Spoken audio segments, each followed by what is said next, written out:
My dear friends, അപ്പോൾ ഞങ്ങൾ Musca bun ഉണ്ടാക്കി. അപ്പോൾ ഈ ബണ്ണ് മേടിച്ച് വലിയൊരു കഥയാണ്.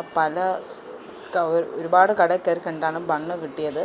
അപ്പോൾ ഞങ്ങളിവിടെ ഇപ്പോൾ യൂസ് ചെയ്യാൻ പോകുന്നത് അമൂലിൻ്റെ ബട്ടറും ബെല്ല ബണ്ണും പിന്നെ നമ്മുടെ പൗച്ചായിട്ടുള്ള നമ്മുടെ മിൽക്ക് മെയ്ഡുമാണ്, നെസ്ലയുടെ. അപ്പം നമുക്ക് കിടക്കാം.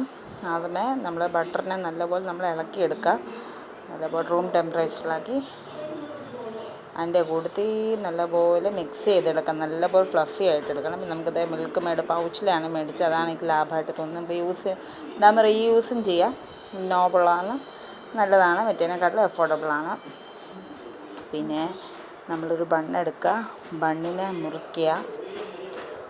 ബണ്ണിനെ മുറിച്ചിട്ട് നമ്മൾ പേസ്റ്റ് ചെയ്യുക. പിന്നത്തെ ഞാൻ ഒരു എസൻസ് ഞാൻ ചേർത്തിട്ടില്ല, വാനില എസൻസ്, അത് ഓപ്ഷണലാണ്, നമുക്ക് വേണേൽ ചേർത്താൽ മതി.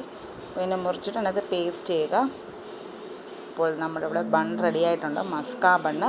ഞാൻ ഇറാനി ചായ ഉണ്ടാക്കിയില്ല, അതല്ല കഴിക്കാനാണെങ്കിൽ കുറച്ചും ടേസ്റ്റ് തോന്നിയത്.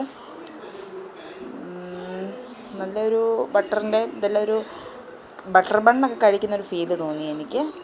ഇങ്ങനെ മുറിച്ച് വെച്ചിട്ട് അത് നമുക്ക് പേസ്റ്റ് ചെയ്തെടുക്കുക. അപ്പോൾ ദേ നമ്മുടെ മസ്ക ബൺ ചെസ്ക ബൺ എന്നൊക്കെ പറയാം, റെഡി ആയിട്ടുണ്ട്. എല്ലാവർക്കും ഇഷ്ടപ്പെട്ടെന്ന് വിശ്വസിച്ച് ലൈക്ക് ചെയ്യുക, സബ്സ്ക്രൈബ് ചെയ്യുക. Love you all.